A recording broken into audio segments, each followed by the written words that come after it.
जय हिंद। कैसे हैं आप सभी लोग? उम्मीद करते हैं अच्छे स्वस्थ और मस्त होंगे। तो मैं आयुष आप सभी को स्वागत करता हूं आयुष संग्रह ऑनलाइन क्लासेस में। आप लोग कमेंट बॉक्स में बताइए कि आप लोग कैसे हैं। हमें आशा है कि आप लोग अच्छे स्वस्थ और मस्त होंगे।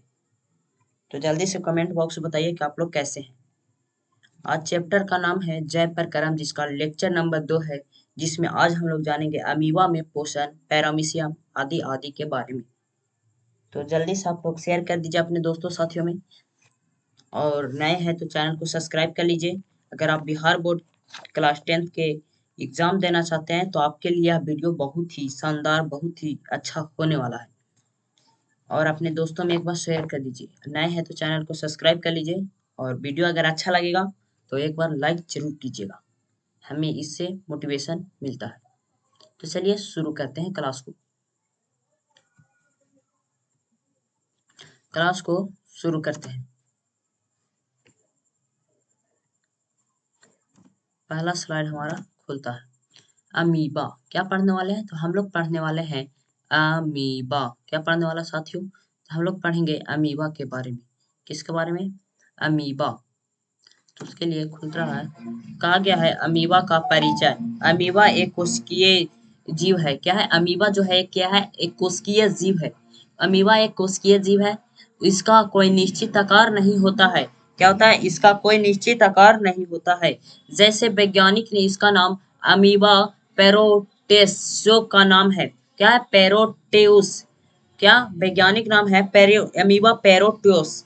इसका नकली पैर होता है। क्या है? इस नकली पैरों के जगह स्थान सहायता से चलता है, और यह भोजन को ग्रहण करता है। इसका कोई निश्चित आकार नहीं होता, या कहीं से भी अपना भोजन ग्रहण कर लेता है। यह जल में पाए जाने वाले क्या है? प्रोटोजोआ है। यह क्या किस में पाया जाता है? तो यह जल में पाया जाता है। अमीबा जल में पाया जाता है।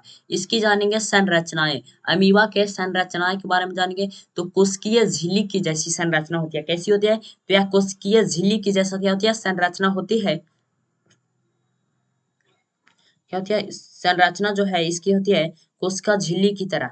यह अमीबा की बाहरी परत होती है। जो क्या है? यह अमीबा की बाहरी परत होती है, जिसको सुरक्षित रखती है। क्या होती है? सुरक्षित रखती है। यह अर्धपरागमय होती है। जो अर्धपरागमय होती है, क्या अमीबा क्या होती है? अर्धपरागमय होता है, आधा होता है। आगे कहा गया यह जो अमीबा है कोशिका को नियंत्रित केंद्र करता है। जो अमीबा का जो कोशिका है उसमें नियंत्रित कौन करता है? तो केंद्र द्वारा नियंत्रित होता है। आप लोग देखे होंगे, ये है हमारा अमीबा। क्या है? अमीबा। इसमें एक है हमारा केंद्र। क्या है? ये केंद्र है। ये जो केंद्र है किससे नियंत्रित होता है? तो इस जो सभी कोशिकीय है वह हमारा केंद्र के द्वारा नियंत्रित होता है। यह जीवन प्रक्रिया में नियंत्रित करता है। या क्या करता है? यह जीवन प्रक्रियाओं को नियंत्रित करता है। अमीबा जो है यह जीवन को क्या करता है? नियंत्रित स्वयं करता है। इसमें जो अमीबा है वह कैसा जीव है? तो एक कोशिकीय जीव है। अमीबा जो है क्या? एक कोशिकीय जीव है। मनुष्य कैसी जीव है? तो बहुकोशिकीय जीव है। ये आप लोग याद रखिएगा। कहा गया यह जल और अपशिष्ट को बाहर निकालने की कार्य करता है। जो जल एवं अपशिष्ट पदार्थ होता है अमीबा क्या करता है? बाहर निकालता है। कैसे निकालता है?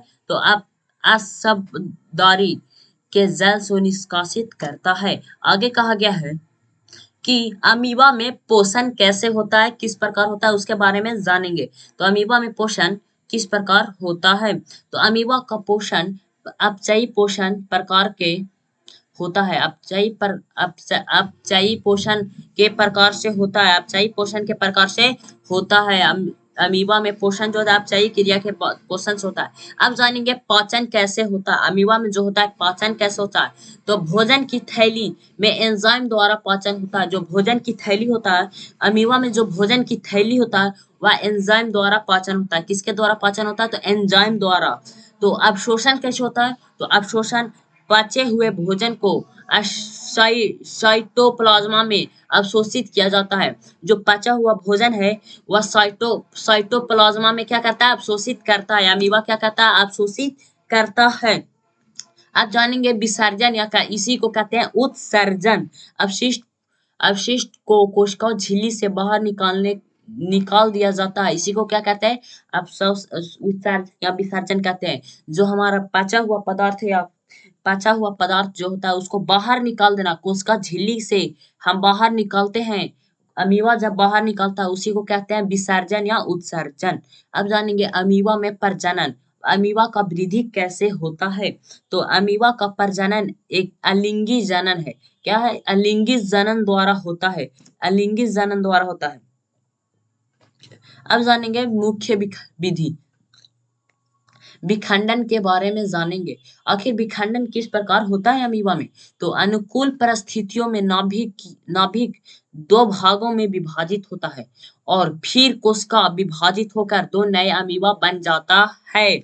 जो अमीबा एक बड़ा सा होता है वह छोटे छोटे छोटे छोटे में टूट जाता है, उसके बाद वह फिर से अमीबा बन जाता है। आगे क्या गया है? प्रतिकूल परिस्थितियों में जब कवचन कवचन क्या होता है? निर्माण करता है। तो कठिन समय में अमीबा अपने चारों ओर एक कठोर कवच बना लेता है और समाप्त व्यवस्था को में चलाता है। जब कवच का निर्माण करता है तो कठिन समय में अमीबा जो है अपने चारों ओर कवच बना लेता है और जब उसका भोजन वह नुकसान करने होने लगता है तब वह अपना कवच को क्या करता है? उसे सुरक्षा करता है। आगे कहा गया है महत्वपूर्ण बिंदु। एक कहा गया कि अमीबा एक कोशिकीय यूके यूकेरियोटिक जीव है। यूकेरियोटिक जीव है। आप लोग सिर्फ इतना ही याद रखिएगा, अमीबा जो है एक कोशिकीय जीव है। इसका कोई निश्चित आकार नहीं होता है या अपचयी पोषण करता है। अपचयी पोषण क्या करता है? इसमें असदलन हेतु होता है या विखंडन द्वारा जनन करता है। इसका जनन कैसे होता है? तो एक बड़ा सा कोशिका है, ये क्या है? एक अमीबा है। ये अगर इसे यहाँ से तोड़ दिया जाता है, अगर इसे तोड़ दिया जाए साथियों, आप लोग यहाँ पे देखिएगा, ये क्या है? हमारा अमीबा है।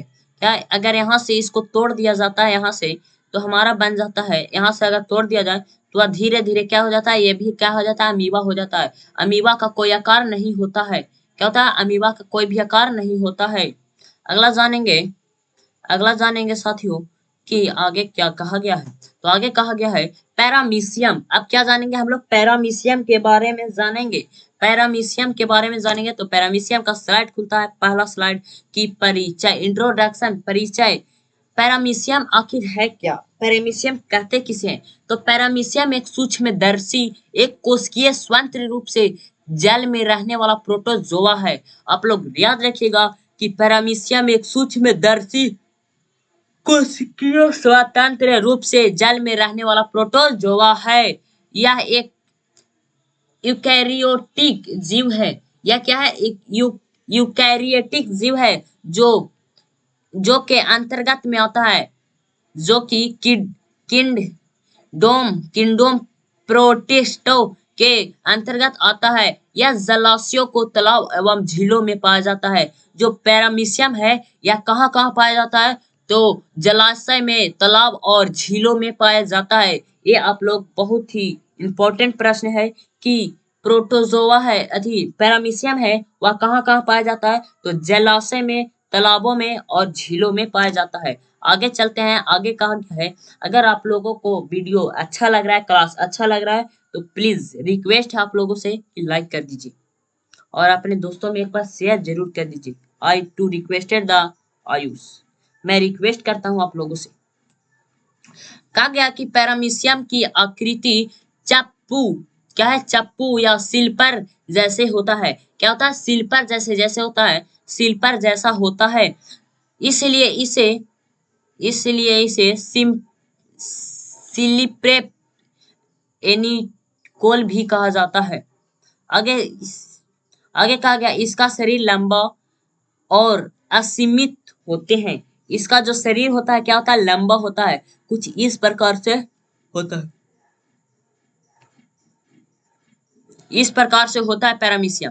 कैसा होता है? इस प्रकार से होता है। इसमें थोड़ा बहुत से ऐसे ऐसा रुआ सा फेंक होता है जिसे पैरामीशियम से होता है। यह पूरी तरह किसमें? सीलिया से ढका होता है। किससे होता है? सीलिया से ढका होता है। जो पैरामीशियम है वह सिलिया से ढका होता है, जो छोटे छोटे बाल के जैसी संरचना होती है। इसमें कैसी संरचना होती है? तो बाल की जैसा संरचना होती है सभी जगह। इस प्रकार के साथियों, ये इस प्रकार के होता है। आगे कहा गया है कि संरचना, आखिर संरचना होती कैसी है? तो कोशिका झिल्ली की तरह इसका भी संरचना होता है। किसका संरचना कोशिका झिल्ली की तरह होता है? तो पैरामीशियम अमीबा का दोनों का संरचना कोशिका झिल्ली की तरह होता है। यह भी क्या है? अर्धपरागमय होता है। जो कहा गया है कि अर्धपरागमय होता है, तो पैरामीशियम भी क्या होता है? अर्धपरागमय होता है। इसमें प्लाज्मा झिल्ली भी कहते हैं। इसे प्लाज्मा झिल्ली भी क्या कहते हैं? प्लाज्मा झिल्ली भी कहते हैं।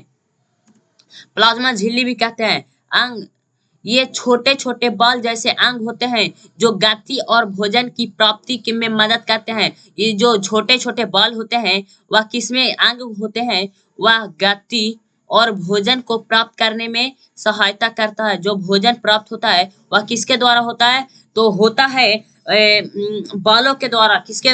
बालों के द्वारा। पैरामीशियम छोटे छोटे बाल होते हैं, वह अपना गति करता है और भोजन को प्राप्त करने में सहायता करता है। या भोजन को संग्रह के पचती है। संग्रह में क्या होती है?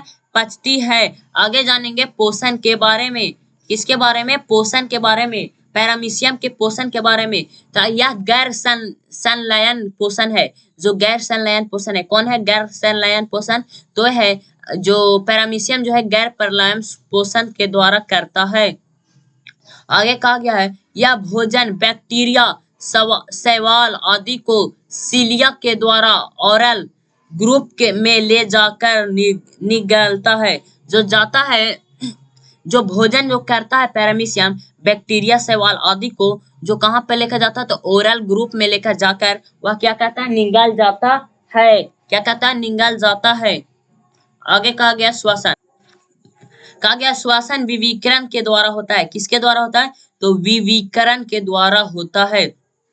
विविकरण के माध्यम से होता है जो श्वसन होता है। जो पोषण पैरामीशियम में जो श्वसन होता है किसके द्वारा होता है? तो विविकरण के द्वारा होता है। गैसों का आदान प्रदान पूरे शरीर के सतह से होता है। जो गैस का आदान प्रदान होता है, गैसों का आदान प्रदान होता है पूरे शरीर के सतह से होता है। किसके शरीर से? पूरे सतह से होता है। अब जानेंगे उत्सर्जन के बारे में। उत्सर्जन या विसर्जन इसी को कहते हैं। कहा गया मुख्यतः अमोनिया उत्सर्जित करता है। जो अमोनिया कौन उत्सर्जित करता है?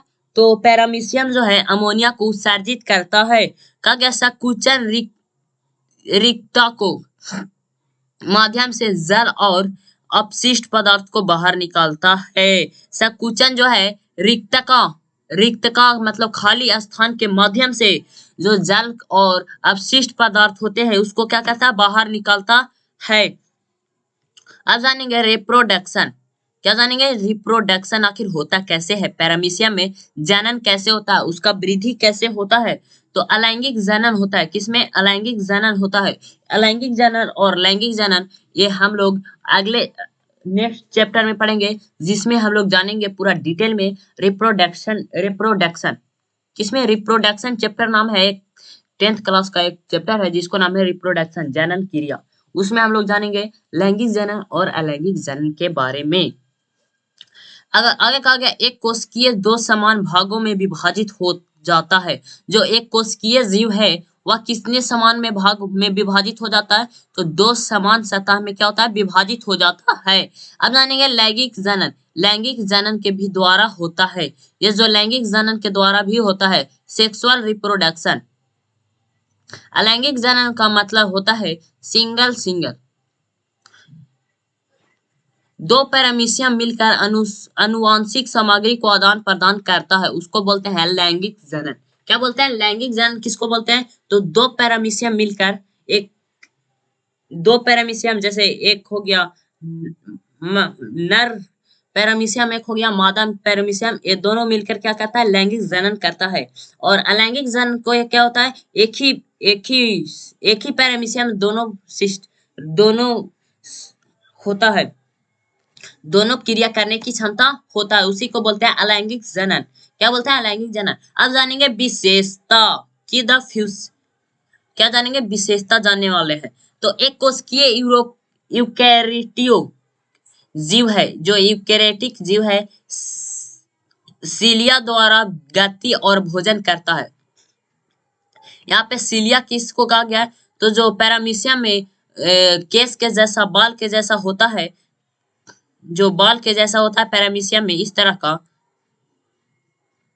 सभी जगह पर इस तरह का होता है, गोले गोले से, जो उसी को क्या कहा गया? सिलिया कहा गया। क्या कहा गया? सिलिया कहा गया। दो नाभिक होते हैं, जो नाभिक होते हैं, उस जो बड़ा सा नाभिक होते हैं, जल में स्वतंत्र जीव है। जो पैरामीशियम जो है जल में क्या स्वतंत्र है, और यह परपोषी जीव है। परपोषी जीव किसे कहते हैं? यह हम लेक्चर नंबर 1 में बहुत ही अच्छे तरह से समझा दिए हैं। आगे कहा गया पाचन तंत्र। मानव में पाचन तंत्र, ह्यूमन में पाचन तंत्र कैसे होता है, उसके बारे में पूरी अच्छी तरह जानकारी लेते हैं इस क्लास में, इस स्लाइड में। कहा गया पाचन क्या है? पाचन एक जैविक क्रिया है। क्या है पाचन? एक जो है कैसी क्रिया है? तो पाचन एक जो है जैविक क्रिया है, जिसमें जटिल अणु और भोजन के सरल, घुलनशील और अवशोषी अंग पदार्थ में तोड़ा जाता है, ताकि शरीर के अवशोषित करके उपयोग कर सके। जो एक पाचन जो क्रिया है वह क्या है? जैविक क्रिया है, जिसमें जटिल अणु भोजन को सरल, घुलनशील और अवशोषित योग्य पदार्थ को तोड़ तोड़कर क्या कहता है? अवशोषित के माध्यम से उपयोग करता है। जैसे पाचन तंत्र में अंग को देखेंगे। पाचन तंत्र में अंग क्या क्या है? तो मानव पाचन तंत्र का मुख्य 2 भागों में विभाजित है। पहला है तो मुख्य पाचन अंग है। क्या मुख्य पाचन अंग कौन कौन है? तो है मुख है, जिसको कहा गया मुंह, ग्रासनी, अग्नाशय अन्न नालिका, और अमाशय, छोटी आंत, बड़ी आंत और मल द्वार, जिसको रेक्टम भी बोलते हैं। क्या बोलते हैं? मल द्वार को क्या बोलते हैं? तो रेक्टम बोलते हैं। रेक्टम बोलते हैं। क्या बोलते हैं? रेक्टम बोलते हैं साथियों। क्या बोलते हैं? रेक्टम। अगर आप लोगों का क्लास अच्छा लग रहा है तो प्लीज रिक्वेस्ट आप लोगों से, प्लीज लाइक कर दीजिए और अपने साथियों में एक बार जरूर से शेयर कर दीजिए।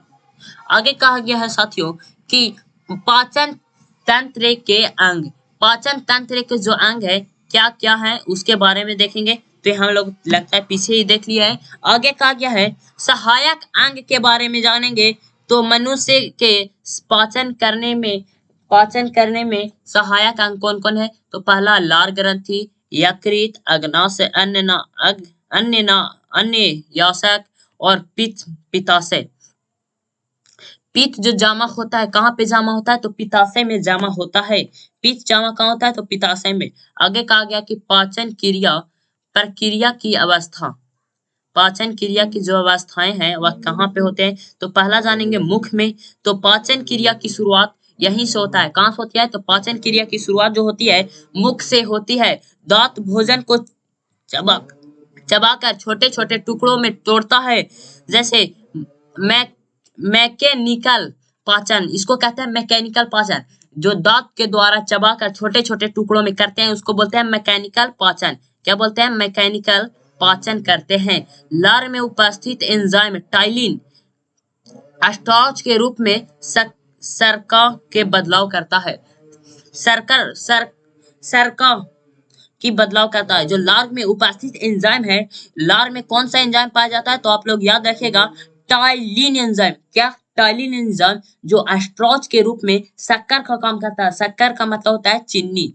क्या करता है? चीनी का काम करता है, जो मीठा कर देता है। क्या करता है? चीनी का कार्य करता है। जो एंजाइम जो है टाइलिन एंजाइम जो है स्टार्च के रूप में, शक्कर के रूप में, स्टार्च के जो है वो चीनी के रूप में क्या करता है? बदल देता है। आगे कहा गया कि ग्रसनी और अन्य नालिका, ग्रसनी और अन्य नालिका के बारे में जानेंगे। तो भोजन ग्रसनी से होकर अन्य नालिका में प्रवेश करती है। क्या करती है? जो भोजन जो होते हम लोग खाते हैं वह ग्रासनी से होते हुए अन्य नालिका में पहुंचता है। पेरिस्टोसिस नामक लहरदार गति से भोजन पेट तक जाता है। जो किसके द्वारा पेट तक भोजन जाता है? तो पेरिस्टोलिस किसके द्वारा? पेरिस्टोलिस के द्वारा, लहरदार गति के द्वारा हमारा भोजन जो जाता है कहाँ जाता है? पेट में जाता है। अब जानेंगे आमाशय के बारे में। किसके बारे में? आमाशय के बारे में, स्टोमच के बारे में जानेंगे। आमाशय में भोजन 3 से 4 घंटा तक रहता है। भोजन कब तक रहता है? आमाशय में भोजन कब तक रहता है? तो 3 से 4 घंटों तक रहता है। गैस्ट्रिक रस में उपस्थित घटक है। तो HCl जिसको कहा गया हाइड्रोक्लोरिक अम्ल, कीटाणु को मारता है। क्या करता है? कीटाणु को मारता है। आमाशय में हमारा कौन सा अम्ल पाया जाता है? तो HCl जिसको कहा गया हाइड्रोक्लोरिक अम्ल, वह हमारे कीटाणुओं को क्या करता है? मारता है। और पीएच मान कम करता है। हमारा जो है पीएच मान को क्या करता है? कम करता है। क्षारीय को हमारा कम करता है। और पेप्सिन एंजाइम के द्वारा जानेंगे। पेप्सिन एंजाइम हमारा किसके लिए काम करता है? तो प्रोटीन को पेप्टाइड्स के में तोड़ता है। पेप्टाइड्स में तोड़ता है। प्रोटीन को क्या करता है? पेप्टाइड्स में तोड़ता है। और म्यूकस के बारे में जानेंगे। तो म्यूकस हमारा आमाशय में दीवार को एसिड को सुरक्षित देता है। जो आमाशय है हमारे दीवार को एसिड से जो अम्ल है उससे हमें सुरक्षित करता है। क्या करता है? म्यूकस जो है हमारा सुरक्षा किससे करता है? तो वह करता है हमारा अम्ल से। आगे कहेंगे छोटी आंत के बारे में जानेंगे। क्या जानेंगे? छोटी आंत सबसे लंबा अंग है। जो छोटी आंत है वह कितना मीटर है? तो सबसे लंबा अंग है और वह 7 मीटर का है। लगभग 7 मीटर का है। और मुख्य पाचन एवं अवशोषण यही होता है।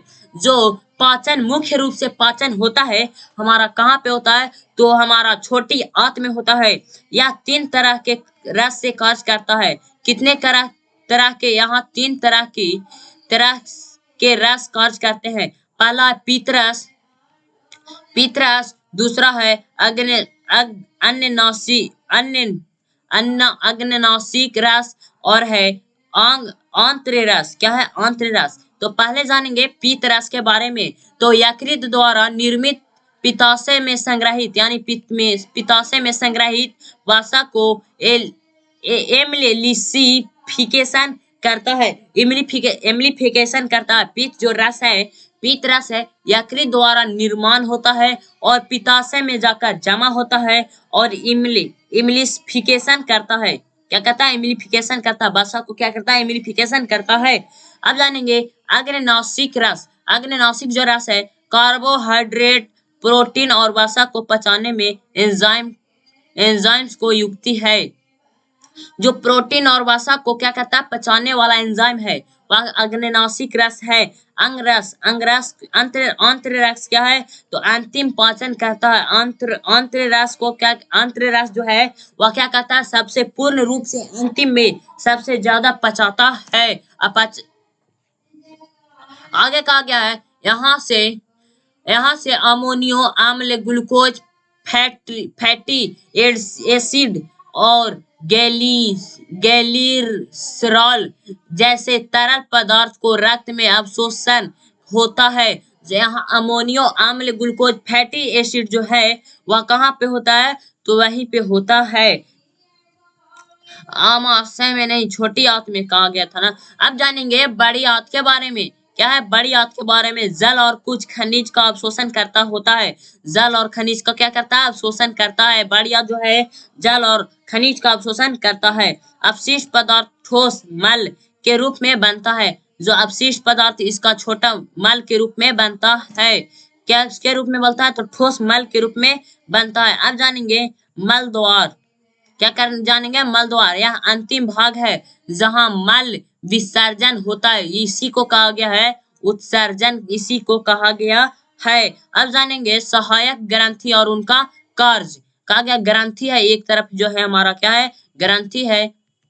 यहाँ पे हमारा एक ग्रंथि है और एक तरफ स्राव है। इसका कार्य है जो लार ग्रंथि है कहाँ से स्रावित होता है? तो लार ग्रंथि हमारा लार से स्रावित होता है और स्ट्रॉच को शक्कर में यानी चीनी में बदलता है। और यकृत जो है पीत रस से स्रावित होता है। वसा का इमिलिफिकेशन करता है, वसा को क्या करता है, इमिलिफिकेशन करता है। अगला कहा गया है अग्न्याशय। अग्न्याशय जो है अग्न्याशीय रस से निकलता है और कार्बोहाइड्रेट, प्रोटीन और वसा का क्या करता है, पाचन करता है। आगे कहा गया है एंजाइम और उनके कार्य। वहां इसके पीछे देखें हम लोग कि सहायक ग्रंथि एवं उसका कार्य, और आगे देखने वाले हैं उनका कार्य। किसका कार्य, तो एंजाइम का कार्य।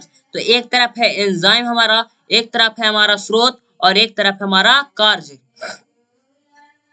टाइलिन जो है लार ग्रंथि को स्रावित करता है और स्टार्च को शक्कर के रूप में क्या करता है, तोड़ता है। क्या करता है, तो शक्कर को में तोड़ देता है। और पेप्सिन जो है अमाशय से निकलता है और प्रोटीन को पेप्टाइड में तोड़ता है। प्रोटीन को किस में तोड़ता है, तो पेप्टाइड में तोड़ता है। आगे कहा गया है टेप्सिन। किसमें, टेप्सिन में अग्न्याशय स्रावित होता है। कहां से, तो अग्न्याशय से स्रावित होता है और पेप्टाइड्स में अमोनिया के अम्ल में बदलता है। किसमें, अमोनिया को अम्ल में बदलता है। अब कहा गया लाइपेज। अग्न्याशय को वसा को फैट्रिक एसिड और गैल्सरॉल में तोड़ता है। गैल्सरॉल आगे नहीं, हम लोग केमिस्ट्री में पढ़ेंगे, चैप्टर नंबर 2 या शायद 3 में पढ़ाने के लिए है। ग्लिसरॉल और सामुन ऑफ मर्जेक के बारे में पढ़ेंगे हम लोग पूरे डिटेल में केमिस्ट्री में। तो अभी हम लोग सिर्फ ग्लिसरॉल को कहेंगे सामुन के रूप में, जिसमें फिसलनपन होता है, उसमें तोड़ता है। आगे कहा गया है माल्टेस। किसमें, माल्टेस में, तो छोटी आंत से स्रावित होता है और माल्टेज को ग्लूकोज में बदलता है। माल्टेज को कहां पे बदलता है, तो माल्टेज को ग्लूकोज में बदलता है। अब जानेंगे अवशोषण में। किसमें, अवशोषण जानेंगे और फिर जानेंगे विसर्जन। इसी को कहते हैं उत्सर्जन। आगे कहा गया है कि अवशोषण में भोजन के पचने के बाद छोटे छोटे अणु अंत में दीवार में उपस्थित विल्ली द्वारा अवशोषित होता है। किसमें, विल्ली द्वारा अवशोषित होता है। यह अवशोषित पोषक तत्व रक्त प्रवाह में मिल जाता है। क्या होता है, रक्त प्रवाह में मिल जाता है। अब जानेंगे उत्सर्जन। अपचित एवं अपशिष्ट पदार्थ को बड़ी आंत से होकर मल के रूप में बाहर निकालना क्या कहलाता है, विसर्जन या उत्सर्जन कहते हैं। जब हमारे पेट में पच जाता है, उसके बाद हमारा वो जो पदार्थ होता है, पचा हुआ पदार्थ, अपशिष्ट यानी वह खराब पदार्थ होता है, उसी पदार्थ को बड़ी आंत में होकर क्या होता है, बाहर निकलता है। किसके माध्यम से, तो मल के रूप में बाहर निकलता है। उसी को बोलते हैं विसर्जन या उत्सर्जन बोलते हैं। यहाँ पे हमारा डायग्राम है, देख लीजिए बहुत ही अच्छे से। इसके बारे में अगले क्लास में बहुत ही अच्छे से जानेंगे। अगले क्लास में देखा जाएगा। मिलेंगे नेक्स्ट वीडियो में, नेक्स्ट क्लास, नेक्स्ट सेशन के साथ। तब तक के लिए जय हिंद, वंदे मातरम। आप लोगों का क्लास कैसा लगा एक बार कमेंट बॉक्स में जरूर बताइएगा। और नए हैं तो चैनल को सब्सक्राइब कर दीजिए। और आप लोग इस क्लास के लिए कितना स्टार देना चाहते हैं एक कमेंट बॉक्स में दीजिएगा। और अपने दोस्तों में एक बार शेयर जरूर कर दीजिएगा। मिलेंगे नेक्स्ट वीडियो में, तब तक के लिए जय हिंद, वंदे मातरम।